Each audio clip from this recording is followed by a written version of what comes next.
Thank you, Lisa, for the warm and kind introduction. We were just talking about my nerddom before, and it's all true.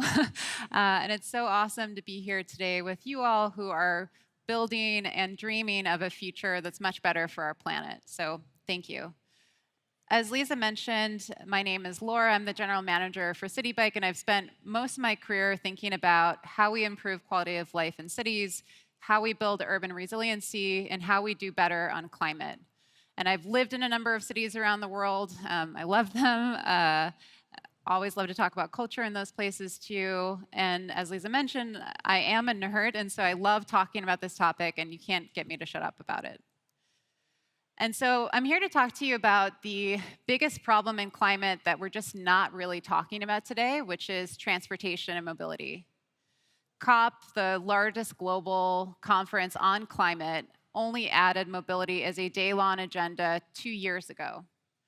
And that's pretty crazy when you look at the stats, because emissions from transportation drive 21% of global emissions, and they're growing the fastest of any emissions category globally. They're growing at 80%. And you might say, okay, 80% is a lot, but 1990 was a long time away. And so how does that compare to other sectors? Well, transportation is growing 12 times faster than buildings, another sector that we commonly talk about when we talk about reducing emissions in cities. And on an absolute basis is 3 times larger than the building sector itself. There's a little bit of hope here in that when we talk about trips in cities and how it relates to that, 50% of trips in cities are less than 3 miles. And so there's something there. But typically when we talk about what we do about climate as it relates to mobility, we talk about electric cars. So again, taking it back to COP last year for that day-long agenda, the only focus of the conversation was on how we move to electric cars from ICE vehicles today. And we have presidents and scientists and so many others talking about it and appearing on TV and other channels to say this is the way to go. And so it's no surprise then when we look at investments across climate, and so that's many of the different sectors in this space today, that more than 50% of those total investments are in making a better car, be that electric, autonomous, or battery tech. But a better car isn't the answer, or at least not the only answer. And there's a couple different reasons for this. One is just the pure geometry of our streets and cities. Cars just don't fit within that. Cities like New York City lose about $30 billion per year to lost wages due to congestion. And when we look at a lane level type efficiency, we see that bike lanes are 5 to 12 times more efficient, and transit lanes can be up to 40 times more efficient than a vehicle lane. And if our cities are labor markets and they're meant to get people from place A to place B, we're really not doing them a service by creating such inefficient lanes. And then on the second side, we have climate change. We reduce emissions by about 50% by shifting from ICE to electric for vehicles. And that's something, and that's starting to move the needle. But a lot of that depends on how green is your grid, and what does that look like. I think Stefan gave a really great talk earlier today about how coal is the biggest driver of new grid capacity globally. And we see that, and I experience conversations like this in my own family. For example, I'm originally from Chicago, and my dad is so proud of himself. He, has bought an EV that he receives next year, and he feels like what he's been told is that the best thing that he can do for the environment is to buy an EV. And so the kind of nuanced conversation I have to have with him is like, well, actually in Chicago, it's better to have a hybrid than an EV, feels like a fallacy to him. Because he's like, well, everyone else is telling me that this is the best thing that I can do. So there's a lot of nuance in this space. And then on the grid itself, it's estimated that it will take about $125 billion to upgrade the US grid alone for the transition from ICE to electric vehicles. That's a pretty significant number, and then when you think about the actual investment dollars that we have against it, it becomes a little bit scarier. The US just did a kind of, in many decades, largest infrastructure bill, and that infrastructure bill only dedicated $5 billion to this cause. So there's still a really long way to go. And there is some hope in that governments are starting to regulate mobility emissions and climate emissions more generally. And we're starting to see a pretty big distinction being drawn right now between those that are putting forward pledges, which are lighter, putting them into policy that include a lot of things like incentives and carrots to those who are legislating and putting into law that emissions need to be reduced. And around Europe, I think, is where we're starting to see some of the things I think are most exciting, or Europe and the UK, I should say, given Brexit. But in London, the ultra-low emission zone was just expanded late last year, doubling the size of the zone across the city, covering a space of about 3.5 million people. And it's accomplished something of like urbanist dreams. It's led to a 75% mode shift for folks. So that's people shifting to transit, buses, micromobility, e-mopeds, and others. And so you can't accomplish those kinds of shifts just by providing the service in terms of the transportation lanes or transit hubs and others. And then in the Netherlands, just next door, just last year, 2 years ago, they implemented a policy in which all delivery in cities need to be net zero. So that's for the 30 largest cities, and you're already starting to see increased collaboration across sectors, as well as urban consolidation centers and other things developing that the private market previously said were just totally not possible when we think about an urban context. So we know that a better car is not the answer, and that cities are starting, and governments in general, are starting to regulate emissions more and more closely. And so what do we do and where do we go from here? Well, we need more sustainable investments. We need to think more radically about rethinking the status quo, and we need to do more in terms of changing behavior. And one of the things that I've struggled with over time is that it feels as if we don't have a great framework and a set of language today to talk about this, and especially across investors, startups, governments, corporates, and others. And so I started to develop a bit of a mental model, which is thinking about urban mobility in a kind of stack.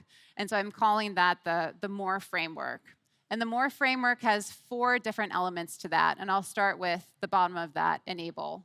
Enable is about allowing governments and businesses to assess and plan and better understand the kinds of changes that they could make and the impact that those changes have.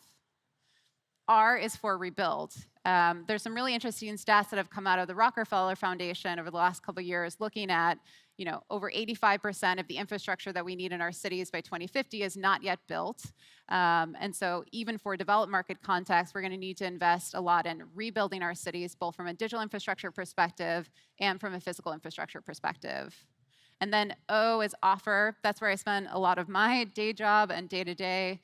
These are the things that we're probably most familiar with when it comes to a mobility ecosystem. It's the trains that we ride in, the buses that we're in, the bikes that we're on, and some of the tangible aspects of mobility. And then last but not least is M for maintain. I know that maintain is not a topic that people love to talk about, but I'm here to say it's sexy, and hopefully we'll get to that as we go. As someone who maintains and runs a large urban infrastructure system, I can tell you that if those 28,000, 30,000 bikes were not running well and maintained well on a daily basis, I'd probably be up every single night. So really excited to get into why this is critical to achieving the actual reductions in emissions that we want. And so going into this framework, I'll go piece by piece. And the first part of the MORE framework is E for enable. And you can break this down into a lot of different ways. I mentioned before assess and plan. There's also measure. And thinking about the difference between what governments need and what businesses need. And for each of these, there's a set of pain points. So the one I want to cover here under assess and plan is the very frustrating fact that for doing very simple changes in cities on street design, it can take 2 to 3 years of a Department of Transportation planning for that. They don't have benchmarks, they don't have great sources of data and other resources, and so it takes time. Then they have to go out and socialize the assumptions and benchmarks that they used. Those come into question, and it quickly devolves into a process that is quite qualitative and allows for it to become politicized quite quickly. And so some of the loudest voices in the room end up, rejecting the idea, NIMBY's not in my backyard, start protesting. And so that's one of the reasons why I get excited about Climate View, who's here today. I don't know, yeah, Frederick is here, who's doing really interesting work to think about how do we actually create a platform for cities to set up the kinds of reductions in emissions that they want to have in their cities across transportation, buildings, and others, identify a set of initiatives to actually achieve those objectives, and then start sharing that within the city government itself, as well as with a broader and wider public. One of the reasons why I get so excited about this, outside of seeing this problem day to day, is that I also think about incredible opportunities. The most legendary Department of Transportation commissioner in New York City's name was Jeanette Sadiq-Khan, and she was seen as a radical in terms of reallocating street space within the city. And friends that worked for her at the time would walk into her office and she would have a manual physical sign on the wall. One of them said, how many bike lanes, is the goal for the year and how many have we done so far? And that was basically put together by a series of very manual interventions across the city. And then from there to saying, okay, how do we reduce congestion? What do we do on emissions was basically impossible. So imagine equipping someone who wants to make such radical change and so many things happen with all of the tools that they would need to actually do it. Next in the MORE framework is rebuild. Again, we can break these into a lot of different aspects. There's digital aspects of building, there's physical aspects. And so a few that I wanted to call out here today are things like curb and parking management, road safety, certainly a really big topic, top of mind in the United States right now, congestion reduction and pricing, and then sustainable infrastructure. I acknowledge that that last bucket is huge, and so it can range from really large-sized projects to the types of materials used to make infrastructure more sustainability. But one that I really want to focus on is this specific area around curb and parking management. Today in New York City, our cities and the US in general are built around a pretty old technology, which is cars. We have about 75% of street space dedicated to cars, and then 24% are sidewalks. So you can imagine any other type of mode is in less than 1% of space on the street. And this is, at the same time that we're seeing huge rises in outdoor dining, delivery use cases, and others that are looking to transform the way that people move around and get goods in cities. And so another startup that's working in this space and trying to solve this problem is called Vade.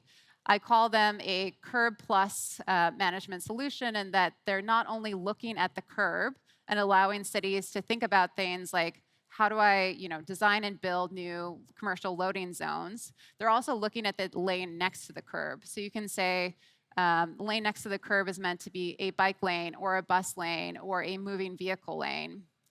And then to ask questions like, how often is it used and by which modes within those different lanes? How often are those kind of designations violated? So how many trucks are in bus lanes, for example, or bike lanes or others? And then a second part of what Vade does is it actually allows for parking, like the ability to read license plates. And so you could, as a city, decide that you not only want to use the information to redesign your streets and things like that, but actually automatically enforce violations against what you've already set forward. And so it allows for both a kind of regulation and planning aspect, as well as an implementation side. The next piece of the MORE framework is called Offer. And I'm excited about this. It's a huge ranging space from transit tech, pedestrian tech, to micromobility and light electric vehicle tech. I'm specifically going to talk a little bit about the non-autonomous side of this space. And I think when we talk about light electric vehicles, there's a lot of preconceptions that people have, and I think even asking people in this room, you might say like a bike. And so I just want to expand before we jump in terms of like what are some of the use cases and modes and what do those look like. So you have smaller uses from one wheels to scooters to bikes and cargo bikes that are really the workhorses of the space, to e-mopeds and motorcycles, allowing you to go a little bit further, to all of these new hybrid light electric vehicles that are much smaller than a typical kind of standard vehicle size, allow you to go maybe 40 miles an hour in a city and really navigate in new ways, protect you from the weather. And so within that, again, there's endless ways to break this down, but you can think about it in terms of some of the different use cases. So consumer light electric vehicles, food delivery, parcel, and then some light electric vehicle adjacent spaces. So this might be related to parking or other kinds of pain points in the space. And so one pain point that I want to start with here is under parcel delivery. In cities like New York, and we see this trend happening globally, we have 3.6 million packages delivered per day in New York City, which is crazy. That means that every day, every other person is receiving a package. And over the last 3 years, that's actually doubled. And we're seeing that trend elsewhere as we start to see rises in delivery. And so another player I want to mention is Hive. I thought that Merva was going to be here, and so wanted to make her very recognizable for everyone to find. But Matthias, I think is in the audience as well. But what I really love about what Hive is doing is that they're completely rethinking the delivery value chain and ecosystem. So rather than saying, okay, we'll find a way to do the last mile, they're saying, okay, we're going to work with large-scale retailers and say, you have a fulfillment center in the middle of the country or in the middle of your state, great. We'll send an electric truck up there and we'll bring it into our urban consolidation centers. And then we'll use a variety of last mile delivery forms. So e-cargo bikes, cargo trikes, small electric vehicles, and others. And it allows them to be really nimble in thinking through what this logistics chain looks like and actually more innovative than most other players in the space. I have friends in Amazon who say, like, we can't actually be that nimble. We can't actually rethink our infrastructure as quickly as that. And so I'm excited to see what are other kinds of modes that end up getting added to this kind of network. We could think about, kind of cargo barges going through our cities that are surrounded by water. We could think about many other ways of getting this kind of work through. And then next, under light electric vehicles, in terms of pain points, is just the consumer side. An alternative outside of transit in cities is to own a car. And we know that people pay the high upfront cost of owning a car and don't think a lot about what it actually costs on a monthly basis or a daily basis to actually drive that. In cities like New York, that cost is actually about $1,000 a month when you take into account insurance, parking, any kind of parking tickets, gas, and other elements. From what I've read about Sweden, it looks pretty similar in terms of $700, $800 a month. And so now, I guess, surprise, surprise, shameless plug of the kinds of things that we're doing with City Bike and Lyft. But the facts are, for City Bike alone, which is New York City's bike share program, we delivered last year 28 million rides and had 1.3 million unique riders. We have 28,000 bikes on the street and then a network of docks and other assets, making us the largest micromobility provider for a single city outside of East Asia. And so this really kind of speaks to the size that these networks can get to. And then when we compare, City Bike to a transportation network and transportation networks across the United States, so this is trains and buses and all other forms, we see that City Bike would actually be the 25th largest transportation network in the United States. And so I think we feel pretty proud about that, and that it's really proving that micromobility can be this resilient alternative transportation network that gets people around cities and allows you to get to go where you need to go. And I think that all of that is especially kind of exciting and promising because in New York City, unfortunately, less than 1% of space is dedicated to bikes, and we don't receive any public funding. So even if we start allocating more space, you can really get to alternate modes quickly. Another aspect of our business is really thinking through and partnering with cities who want to build these kinds of infrastructure systems themselves. And so something exciting that we started seeing in Europe is a lot of folks using the National Recovery and Resiliency Plan funding to dedicate towards micromobility and other funding sources. And so a number of cities, including Madrid, have started investing in doubling the size of their bike share programs using this funding and thinking about what they can do next and how they can hit their climate reduction goals through micromobility.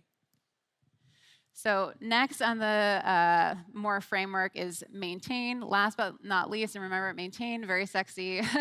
And you can break down this space again into a lot of different areas. Grid management and uptime, asset operations and repairs, battery management and recycling, fleet routing and efficiency. There's countless ways to break this down. I do want to spend a little bit of time on what I mentioned earlier in terms of grid management and what that means.